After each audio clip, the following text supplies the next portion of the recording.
ഇന്ന് നമുക്കൊരു get ready with me നോക്കിയാലോ. മാറ്റിയൊരുങ്ങി പോണത് നമ്മൾ കോളേജിൽ കഴിയുകൊണ്ട് വലിയ ആർഭാടങ്ങളൊന്നും വെക്കണില്ല.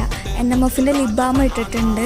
പിഗ്മെന്റേഷനൊക്കെ നല്ല പ്രൊഡക്റ്റാണ്. പിന്നെ അക്വാലോജിക്കൻ്റെ മോയ്സ്ചറൈസർ സ്കിന്നുകാർക്കൊക്കെ അടിപൊളിയാണ്. അത്രയും ജെൽ കൺസിസ്റ്റൻസി. അതുപോലെ തന്നെ അക്വാലോജിക്കൻ്റെ സൺസ്ക്രീൻ ഉണ്ട്. കുറച്ചൊരു വാട്ടറി ടൈപ്പാണ്, പക്ഷെ ഭയങ്കര കവറേജും ഒന്നുമില്ല. അടിപൊളി സാധനം. അക്വാലോജിക്കൻ്റെ പ്രൊമോഷനാണെന്നൊന്നും വിചാരിക്കരുത്. എനിക്ക് അടിപൊളിയായി ഫീൽ ചെയ്തുകൊണ്ട് നിങ്ങൾക്കും പറഞ്ഞത് എന്താണ്. അക്വാലോജിക്കൻ്റെ ആപ്പിൽ പോയാൽ ഇതിൽ ഇടയ്ക്കിടയ്ക്ക് ബൈ വൺ ഗെറ്റ് വൺ ഉണ്ടാവലുണ്ട്. അപ്പോൾ ആ സമയത്തൊക്കെ മേടിച്ചാൽ നല്ല ഓഫറിൽ വരും. ഞാൻ കുറേ കാലമായിട്ട് യൂസ് ചെയ്യുന്ന ഒരു ലിപ്സ്റ്റിക് ഉണ്ട്. ഇതിൻ്റെ പേരും അഡ്രസ്സൊന്നും ഇല്ലാത്തതുകൊണ്ട് ഇത് പറഞ്ഞു തരാൻ എനിക്കറിയില്ല. 2 സൺസ്ക്രീനോട് 600 രൂപക്കാണ് മേടിച്ചിരിക്കുന്നത്. അപ്പോൾ ഒന്നിന് 300 രൂപയ്ക്ക് സിമ്പിളായി വാച്ച് ഞാൻ മീഷോന്ന് വേറെ 200 സംതിങ് എന്തോ ഇതാണ് നമ്മൾ ടോട്ടൽ ഫിറ്റ്സൊക്കെ. പിന്നെ ഞാൻ മെയിലാഞ്ച് വെച്ചിട്ടുണ്ടായിരുന്നു, അതാണ് ഇതിൻ്റെ ഇടയിൽ കാണിക്കുന്നത്. നമ്മൾ ബസ്സിന് കാത്തിക്കുന്ന സമയത്താണ് ഈ ഫിറ്റ്സൊക്കെ കാര്യങ്ങളൊക്കെ ചെയ്യുന്നത്. എവിടുന്ന എന്താണെന്ന് അറിയില്ല. യൂണിവേഴ്സിറ്റിൻ്റെ ഉള്ളിൽ കൂടെ ആനൊക്കെ നടന്നു പോകണം. 2 മണിക്കൂറിൻ്റെ ക്ലാസ്സൊക്കെ കഴിഞ്ഞ് നമ്മൾ ഹോസ്റ്റലിൽ തന്നെ വരുന്ന ഫുഡും കൂട്ടിയിട്ടാണ് നമ്മളിന്ന് ചോറ് കഴിക്കണത്.